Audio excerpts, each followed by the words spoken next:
لله رب العالمين والصلاة والسلام على سيد الأنبياء والمرسلين وعلى آله الطيبين وعلى صحبه أجمعين أما بعد بسم الله الرحمن الرحيم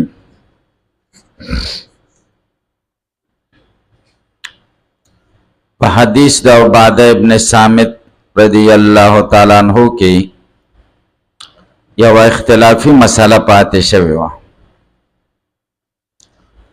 هغه اختلافی مسئلہ دا چې حدود زواجر دی او کسواتر دی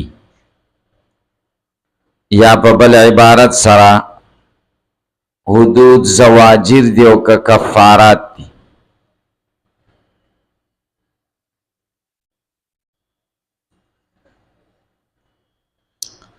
یو سره اغلاو کی هغه باندې حد جاری شي یا زناو کی او حد پہ جاری شي او دې توبه وباسي خسړې شي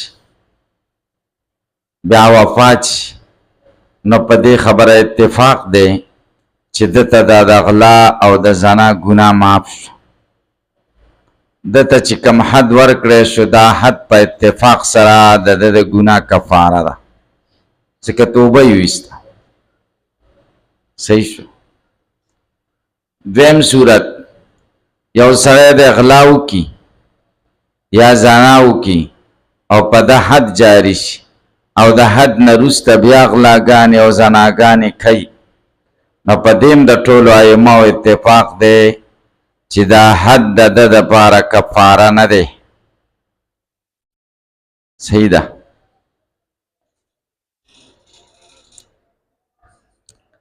دریم صورت پکی بن کا دریم صورت دا دے چې یو سړی غلاو کی او یا زناو کی او په د حد جاری شي او د حد نه وروسته دکې سکوتی د توبې نه توبه یې نه ده معلومه چې توبه یې ویستې ده که نه ده ویستې. توبه یې نه یې ویستې او غلا او زنا بیا نه کوي دا حد د ده دپاره کفاره دی او که نه دی. کفاره دا معنا که چرې مړ شه خدای دا زنا او غلا چې دله پې سزا میلاو شوه دا دله په همدې سزا معاف کوي که نه د دې غلا او زنا به په آخرت کې بله سزا هم ورکوي. دقه ځای کې اختلاف دی. منصوب شوافیو ته دا ده چې حد کفاره ده. دنیا کې په حد جاری شه توبه یې ونه ایسته بیا یې اعاده د هغې ګناه ونه کړه نو آخرت کې دته بیا سزا نشته ځکه دا حد د ده کفاره شو. تاسو په خبره پوه شئ. او که توبه تاسو په خبره پوه شئ دا په هغه صورت کې چې توبه یې نه یې ویستي.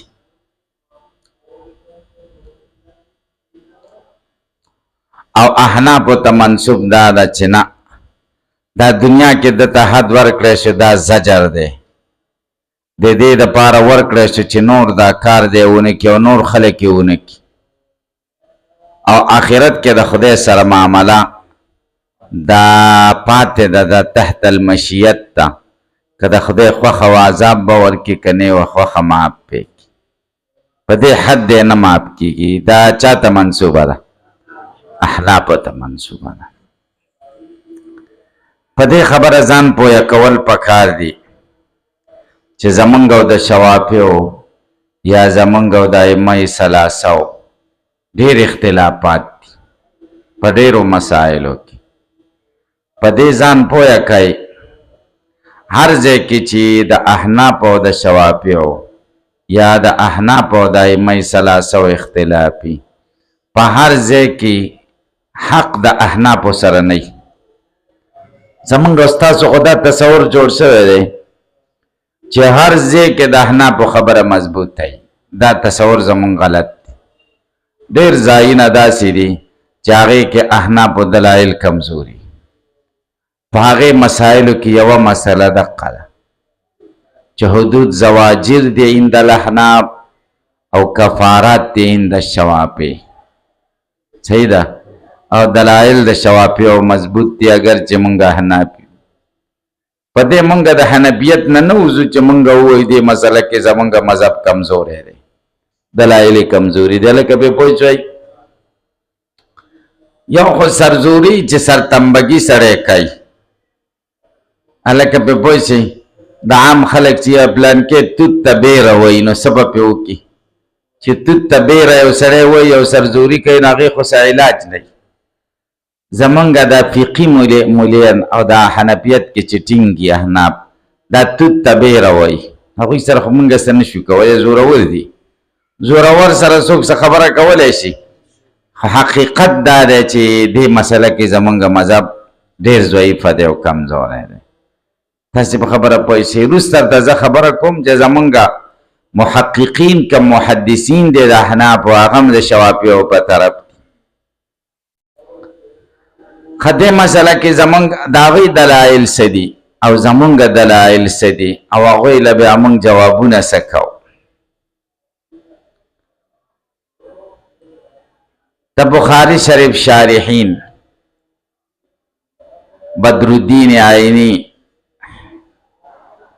او حافظ ابن حجر رحمهم الله دا د یو زمانه او دا خلقو، او ابن حجر په څلورو حدیثونو کې د عینی شاګردو او دواړه سانډوګانو ښځې خویندې وي. دوی دواړه ابن الحمام محقق ابن الحمام د هدایه شارح فتح القدیر مصنف دا درې واړه په یوه مدرسه جامع ازهر د مصر کې استادان. ابن حجر ډېر تیز او متشدد شافعي و او عینی ډېر تیز او متشدد حنیفي و.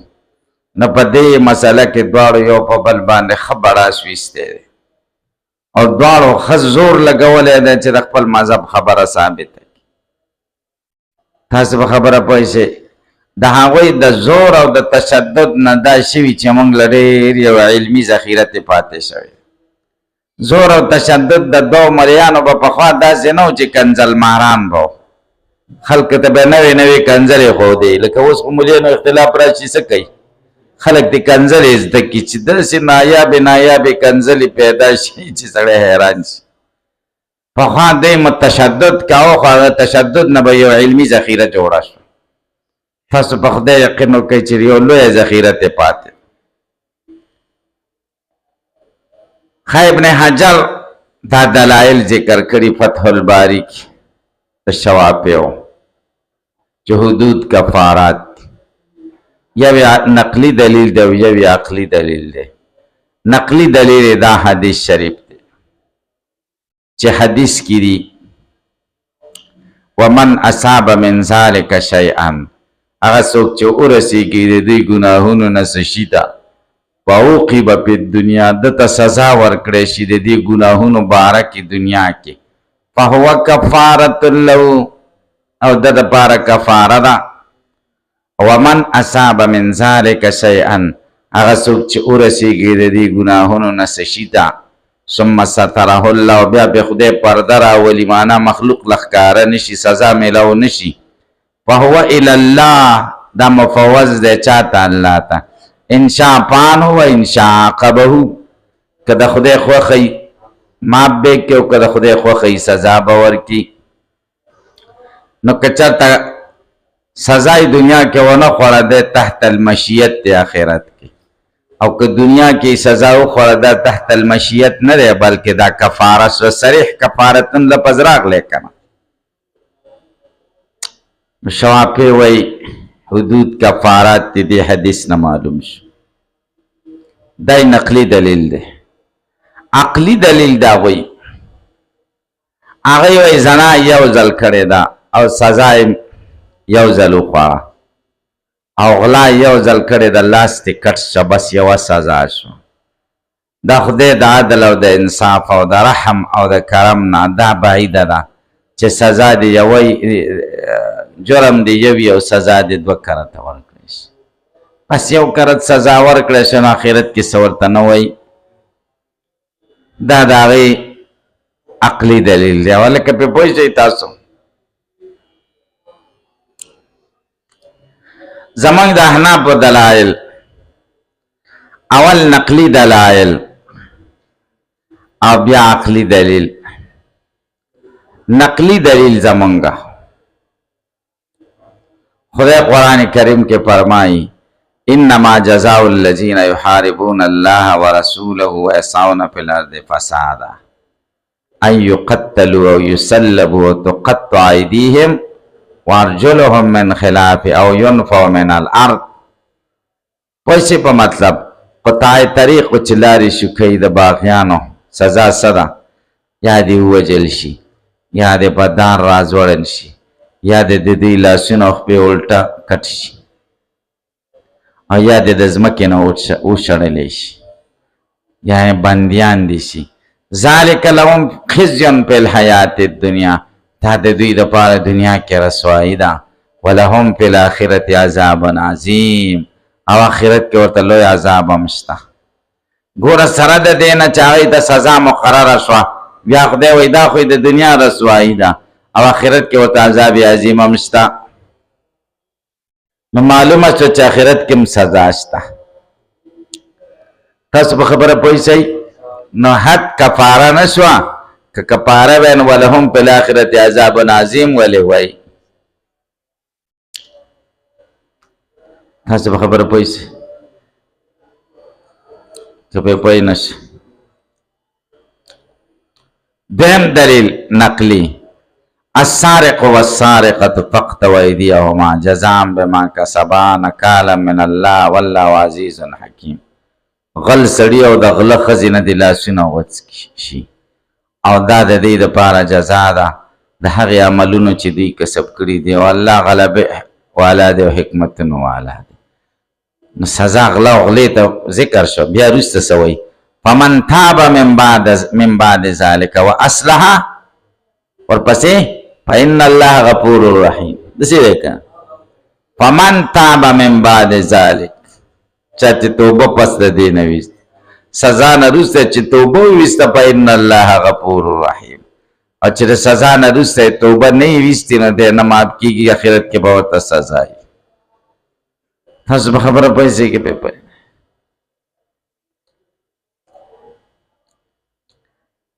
دریم دلیل حدیث شریف دی د ابو هریره رضی الله تعالی عنہ روایت دی. حاکم په مستدرک کې ذکر کړی او امام احمد رحمه الله په مسند احمد کې ذکر کړی چې د رسول الله صلی الله علیه وسلم نه تپوس شو الحدود کفارات ام لا. حدود کفارات دیو که نه دي؟ رسول الله صلی الله علیه وسلم ورته فرمایل لا ادري ما ته پته نشته. تاسو په خبره پوه شئ. څه ورته وویل؟ نو معلومه شوه چې حدود کفارات نه دي قطعا لکه تاسو چې څنګه وایې. دا درې دلایل د احنافو دي. ښه اوس موږ شوافیو ته څه جواب کوو چې دلته وایي چې په حدیث کې د عباده ابن صامت فهو کفارة له دې ته څه جواب کوو؟ د دې دلیل ته د دې دلیل ته موږ جواب کوو چې ګورئ د عباده ابن صامت رضی الله تعالی عنہ حدیث کې حد نه دی مراد بلکې مصائب او آلام مراد دي. سړی غلا یا زنا یا نور جرم وکړي او خدای په دنیا کې عذابونه راولي مریضي کی مصیبت پہ راولي دا حد نه دی مراد.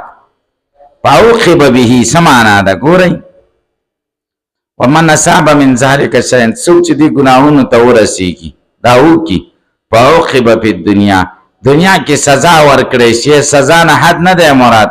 څه دی مراد دی؟ مصیبتونه پې د دې ګناه د وجې نه راشي دردونه او مرضونه پې راشي فهو کفارة له دا د ده دپاره کفاره ده حد کفاره نه ده. هلکه تاسو پې پوه شئ فعوقب به نه زموږ څه مراد؟ مصائب مراد. هلکه تاسو په خبره پوه شئ که پې پوه نو په دې باندې ابن حجر اعتراضونه کوي دوه یو دار په بعض روایات کې په عوقب په ځای په حد به راغلی دی. ومن اصاب من ذلک شیئا، څوک چې ورسیږي من ذلک د دې ګناهونو نه شیئا څه شي ته فحد به د باندې حد جاری شي فهو کفارة له. فحد به راغلی هغې سره عوقبه معنا خو به مصائب او علامه کې د بحد به خدا نشي کولی. تاسو په خبره پوه شئ. یو دویم دا دی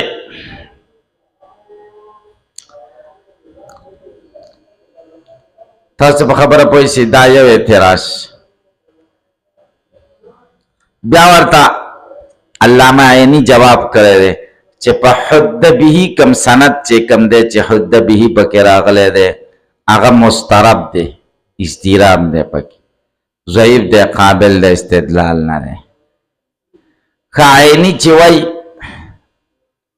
چې په عوقب به نه مصائب او علام مراد دي، قرینه پیسه ده. قرینه پیدا ده چې دا حدیث د عباده ابن صامت دی او دا خبرې لیلة العقبه کې شوي دي. کوم ځای کې شوي؟ دا بیعت لیلة العقبه کې شوی. بیخي ابتدا د اسلام ده او دې وخت کې حدود نو څه نو حدود خو وروسته راغله که نه هلکه پرې پوه شي. بیا وروسته د حدود باره کې د نبي علیه السلام نه تپوس وشو په حدیث د ابو هریره کې. هغه ورته چې حدود کفارات دي که نه دي، نبي علیه السلام ورته لا ادري. حدود باره کې نبي علیه السلام لا ادري ویلی دی او دا مصائب او علام دي ځکه هغه وخت کې حدود نه وو. هلکه تاسو په خبره پوه شئ. د عیني ابن حجر جواب کوي چې نه دا خبره ټیک نه ده. دا بیعت لیلة العقبه کې نه دی شوی. دا حدیث ته تاسو وګورئ عباده ابن صامت باره کې ان عباده ابن صامت وکانه شهید بدرن، دا یو صفت او دویم صفت وهو احد النقباء لیلة العقبه. دا خو دا خو صفت د چا شه د عباده ابن صامت. دا واقع خو د لیلة العقبه نه ذکر کوي. ان رسول خان وحوله عصابه من اصحاب بایعونی. دا بیعت د لیلة العقبه والا بیعت نه دی. دا د فتح مکې نه وروسته بیعت بل بیعت ذکر کوي. څوک وایي دا؟ ابن حجر وایي. نو دې وخت کې حدود وو ځکه فتح مکې نه وروسته دا قیصه شوې ده، دا بیعت شوی ده. حدود څنګه نه وو چې تاسو د ابو هریره حدیث وروسته کوئ او دا حدیث مخکې کوئ. هلکه تاسو په خبره پوه شئ. قرینه پیسه ده.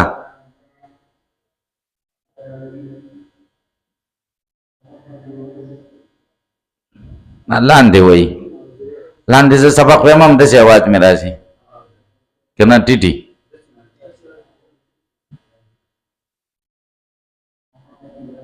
دا خو چې پکې نه وي دا سبق به ډېر متاثره وي د دې کلاس.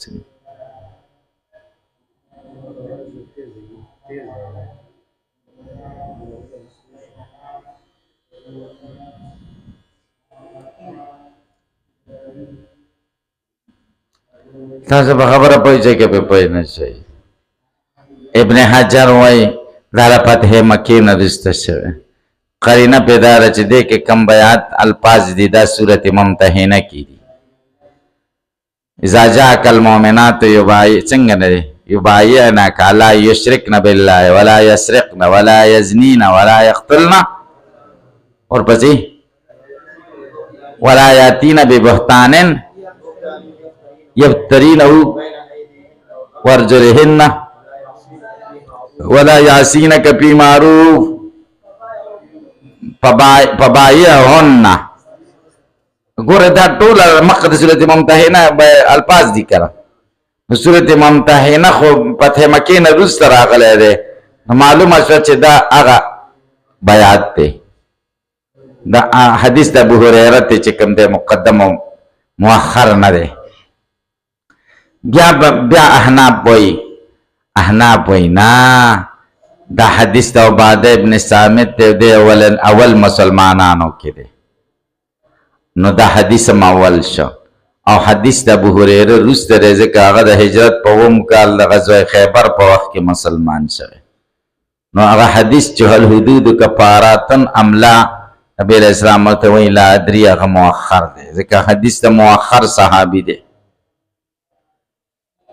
جواب دار چې دا خبره ضعیفه ده دا ټیک نه ده ولی ځکه د مؤخر صحابي او حدیث هغه مقدم کېدی شي ځکه دا د صحابي د مراسیلو نه هغه د بل چا نه اورېدلی چې متأخر الاسلام صحابي او حدیث روایت کی د دې دا معنا نه ده چې دا حدیث به متأخري ولی مرسل د صحابي به د بل چا نه اورېدلی بل صحابي نه هغه به نه ذکر کوي دغه نوم به نه اخلي دي ته مرسل وي او مراسیل د صحابه او حجت دی بالاتفاق خدای دې وکړي چې تاسو پې پوه شئ به نو صحیح خبره دا ده چې دلته فوقب به د دې نه حد مراد دی مصائب او علام ته نه دي مراد لکه څوک چې وایي لکه بدر الدین عیني رحمه الله چې وایي لکه پې پوه شئ ځکه دا وروسته دي دا حدیث دا بیعت رسته شوی دی لیلة العقبه کې خو دا بیعت نه دی شوی لیلة العقبه خو صرف صفت ذکر کوي کنه د صحابي دغه ذکر کوي هلکه تاسو په خبره پوه شئ د هغې بل دلیل ته جواب عقلي دلیل یې دا و چې ګناه یوه ده نو سزا به هم یوه وي دا نشي کېدی چې ګناه دې یوه وي او سزا دې دنیا کې مې آخرت کې مې نو جواب موږ کوو چې دا خبره ټیک نه ده ګناه خو یوه ده یو پکې د معاشرې نافرمانی شوې ده یو پکې د خدای نافرمانی شي یو پکې د معاشرې توهین او بې عزتي وشوه او یو پکې د خدای حکم مات شي دله چې دنیا کې سزا ورکړی شو دا ځکه چې د معاشرې قانون یې مات کړی او د خدای نافرمانی چې کړې د هغه پاتې د هغه به آخرت کې ورکوي دا څوک وایي دا زمونږ احناف هغوی له جواب کوي صحیح شو اصل خبره دا ده اصل چې حدود کفارات دي او که زواجر دي دې باره کې د امام ابو حنیفه نه څه نقل نه دي دا خبرې د امام ابو حنیفه پورې لاندې ملایانو تړلي دي چې د هغه د کلام نه معلومیږي دې ته تخریجات وایي دې ته لازم د قول وایي څه ورته وایي لازم د قول قائل ته منسوبیږي که نه منسوبیږي دا یو اختلافي مسله ده امام طحاوی رحمه الله دا حدیث ذکر کړی خو د اختلاف ته اشاره نه کړی معلومه شو چې زموږ مذهب کې دا نشته علامه کسانی صاحب د بدایع او صنایع زموږ د احناف معتبر عالم دی هغه وایي حدود سواتر دي زواجر نه دي لکه شواپې چې څنګه وایي دقه شان تاسو په خبره باندې پوهېږئ او علامه شامی وایي چې حدود کې دوه جهته دي د زجر حیثیت هم پکې شته او د ستر او د کفارې هم پکې شته وضع د حدود د چا دپاره شوې ده د انزجار دپاره چې خلک منع شي او ورسره کفاره تکفیر د سیئاتو هم راځي طبعا او شوافی وایي چې وضع د تکفیر د سیئاتو دپاره او زجر ورسره طبعا راځي نو ګوري احناف هم د کفارې قایله شو کنه چې کفاره ده شان ورشا کشمیری رحمه الله فیض الباری کې وایي دی رستی خبره کې د احناف مذهب راجح معلومیږي رستی خبره سره چې حد خو کفاره ده لکه شوافی چې څنګه وایي خو وضع د چا دپاره شي زجر دپاره شي حدود وضع د زواجر زجر دپاره شوی ده او طبعا ورسره کفاره هم راځي لکه شوافی چې څه وایي د کفارې نه انکار ونه شه کنه او شوافی څه وایي وضع د کفارې دپاره شوې ده او زجر ورسره طبعا راځي چې دی د ګناه نه منع شي د احناف په مذهب راجح معلومیږي معنا دا ده چې دی خو زجر خو تکفیر د سیئاتو کفاره هم ورسره راځي نو اختلاف ختم شو احناف هم د دې قایله شو چې حدود څه دي کفارات دي صرف زواجر نه دي او شوافی وایي کفارات دي او ورسره زواجر هم دي، داسې نه چې کفارات دي او زواجر نه دي، هغه هم د دواړو قایله شو. نو بس اختلاف ته پکې ځای پاتې نه شو. تاسو به خبره پوهېږئ که به پوهئ؟ دا اختلاف خو ټیټو ملیانو جوړ کړی دی، کرخي دي جوړ کړی. خصاب شمس الائمه سرخسی دی، پلانکی دی، پیریو جوړ کړی. اسه مذهب کې اختلاف نشته. تاسو په خدای یقین وکړئ چې دا ټول ترجیحاتو کې اختلافات، دا اختلافات په څه کې زمونږ د ملیانو اوس رفع الیدین پکې اختلاف جوړ کړی، زمونږ او د شوافیو او زمونږ او د غیر مقلدین. دا خو اختلاف نه دی، دا خو اختلاف د ترجیحاتو دی. د څه ترجیحاتو دی؟ داسې نه دا بعضې ملیانو لیکلي چې څوک رفع الیدین دا مفسد صلات دی، ولې ځکه چې دواړه لاسونه دې اوچت کړه د عمل کثیر شه، عمل کثیر مفسد د صلات دی. نو رفع الیدین او بیا یې پلانکي لیکلي دي چې دواړو لاسونو باندې د کوم عمل وکړه د عمل کثیر، نو رفع الیدین. او بیا وایي خدای قرآن کې ویلي دي چې وقوموا لله قانتین، خدای ته قانتین. جلالین مولا معنا کوي وقوموا لله قانتین ای ساکینین، خدای ته په آرام ودرئ، خوځئ را خوځئ ما. قرآن دلیل دی چې رفع الیدین نشته. دا ظلم دی که نه دی؟ دا قرآن سره نبی علیه السلام نه و لیدلی، صحابه و نه و لیدلی. دا ملیان ورته وایي چې دا کم د غیر مقلدینو سره ډېر وراني او په دې وراني پیسې ګټي. دې وراني کې او دې پاټیو کې خو ډېرې پیسې دي. تاسې په خبره پوه شئ. موږ په پاټۍ کې نه یو ځکه پیسې را سره نشته. تاسو یقین په خدای وکړئ. یو پاټي دې چې جوړه کړله چې بس زه د دیوبند داسې یم، دیوبند داسې او دا والله خلک به ته کور له پیسې راوړي، ګاډی به درته راوړي، دا مې درته راوړی، ته خو د دیوبند ترجمان یې او د دیوبند دې پاکې او هغې له به یې راوړي، ته خو زمونږ د اهل حدیثو دې پاکې. ته چې نه وی نو مونږ خو غرق ور سړی به راپسې کور له راته دا ګاډی واخله. داسې ده که نه ده؟ تاسو په خدای یقین وکړئ چې همداسې ده. مولانا زکریا رحمه الله کتاب دی ما سره، آپ بیتی دو جلده کې د هغه حالات پکې لیکلي دي، د ماشومتوب نه تر مرګه پورې ټولې په خپل قلم لیکلي، ډېر ښایسته حالات دي. آپ بیتی دا محدثین ډېر لږ خلک وګورئ او دوی کې ډېر وساطي نظري او وساطي ظرفي او ظرفیت د دوی ډېر غټ و، دوی تک نظري نه و. مولانا زکریا رحمه الله لیکلي بخاري شریف کې براشي، رفع الیدین کې مې بحث وکړ، د شوافیو دلایل هم ذکر کړه، د احنافو دلایل هم ذکر کړه او د شوافیو د احنافو مذهب ته ترجیحات مونږ ترک رفع الیدین کوو، دا ترجیح دا او زمونږ په شاګردانو کې غیر مقلدین هم و. اوس خو یو پاټی جوړ شي، غیر مقلدین دلته نه راځي او زمونږ ملیان دا زمونږ طالبان د هغې مدرسو ته نه ځي. بس سوچ زمونږ دا دی چې هغه اغیار دي او د هغوی سوچ دا دی چې دا اغیار دي. حال دا دی چې اغیار نه ټول یو په یو تار تړلي چې هغې ته اسلام او مسلماني وایي. تاسو یقین په خدای وکړئ. نو یو طالب را سره روان شو، کتاب را سره ورځی ته په لاره یې راته ویل چې صاحب زه خو رفع الیدین کوم، خو که ته حکم وکړې نو اوس خو مې دلایل واورېده چې مې کوه نو زه به یې نه کوم.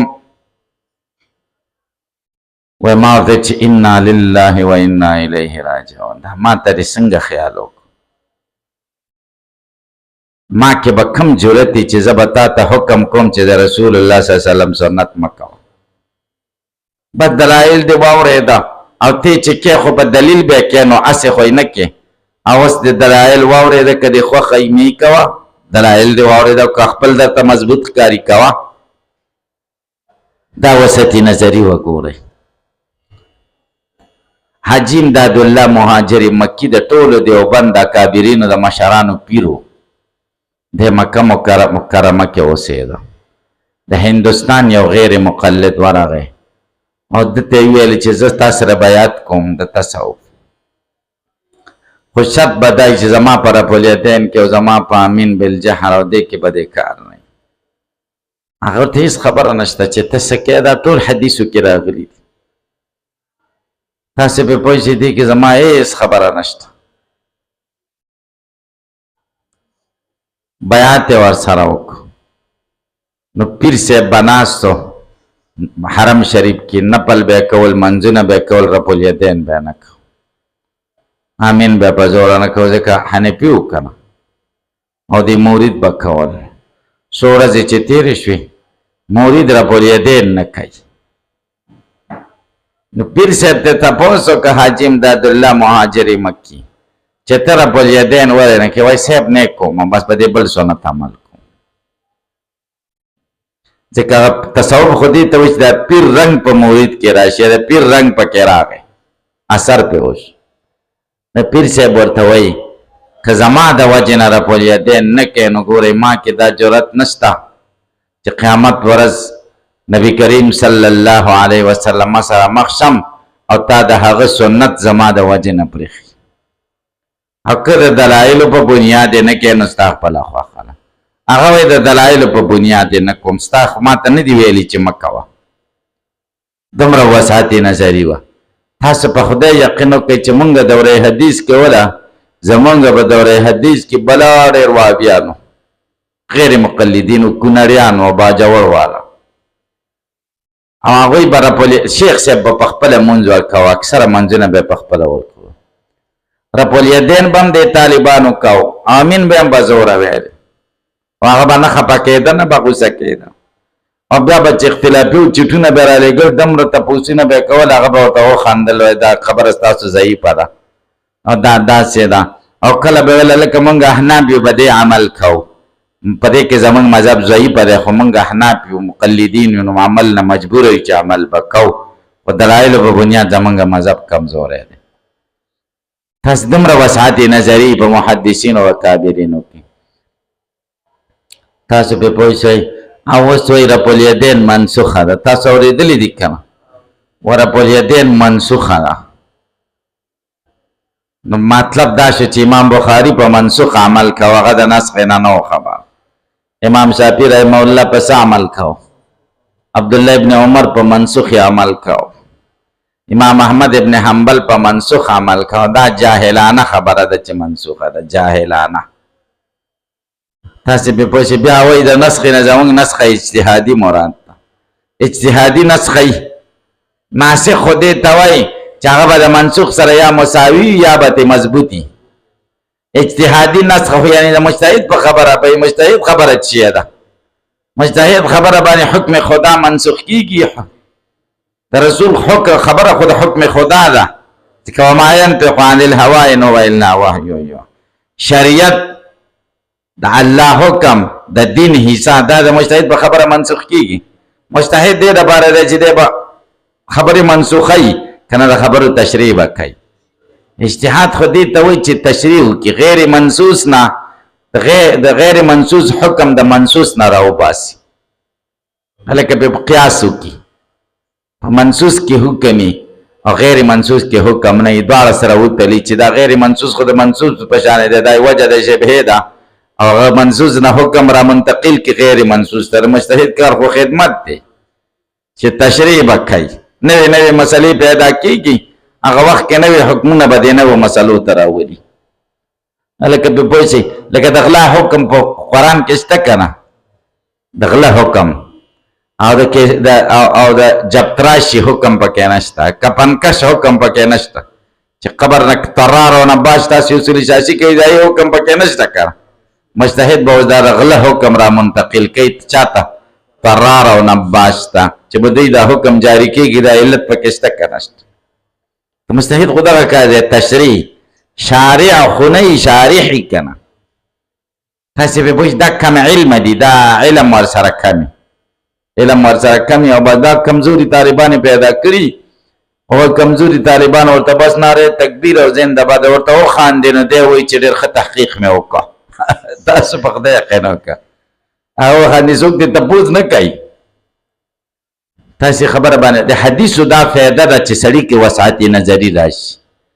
بل دا دی چې اختلافات نه خبر شي چې دا ټولې اکثره مسلې اختلافي دي، د یو مجتهد پکې یوه رایه ده، دا بل پکې بله رایه ده. مونږ احناف یو، بس مونږ امام ابو حنیفه باندې حسن ظن دی چې د هغه تشریح چې کومه کړې ده هغه مونږ له صحیح ده. مونږ کمزوري نه پوهېږو په حدیثو، امام ابو حنیفه تشریح موږ د مقبوله ده، خدا نورم غلطی نه دي. بیا بخاری سره کې راځي چې مجتهدین او کله اختلاف راشي، امام شافعی او سو امام مالک په مسله کې بل رائے او د امام احمد بل رائے، د امام ابو حنیفه بل رائے. حق چا سره ده؟ حق په موضع د خلاف کې یو ده او که متعدد ده. من خو ټول مذهبونه حق دي وای کنه وای، ټول حق دي. او بیا موږ وایو شافعي صاحب په منسوخ عمل کوي، منسوخ حقي. یعنی معنا دا چې مخکې قبله ته اول بیت المقدس ته منځو او اوس کعبه ته، نو کعبه ته حکم منسوخ دی. چې امام شافعي صاحب اوس بیت المقدس ته منځ کوي، نو دا حق دی کنه حق دی؟ دا خو نه حق دی کنه. شراب مخکې روا و او اوس اخره کې بیا ناروا شو.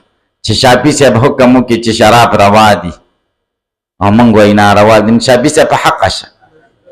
هلکه تاسو به منسوخ چې څوک عمل کوي خو په ناحقه یې کړه، او موږ وایو څلور مذهبونه په حق دي. معنا دا شوه چې په منسوخ عمل نه کوي کړه، منسوخ دین نه یې کړه، منسوخ د دین نه ووتو کړه، خبره پاکه شوه، پاک دین پاتې شي. دې خبرو باندې تاسې پرې پوه شئ که پرې پوه نه شئ. دا وروسته بیا راته وایم په ډېر دلایل دی چې حق خو ټول دي، خو مطلب دا دی چې یعنی حق په معنا د ثواب سره ثواب د ټولو کېږي، حق په موضع د خلاف کې یو وي. زمونږ حسن زمونږ ظن غالب دا دی چې حق د ابو حنیفه سره دی، او احتمال لري چې شافعي صاحب سره دی، احتمال لري چې مالک صاحب سره دی، احتمال لري چې احمد ابن حنبل صاحب سره.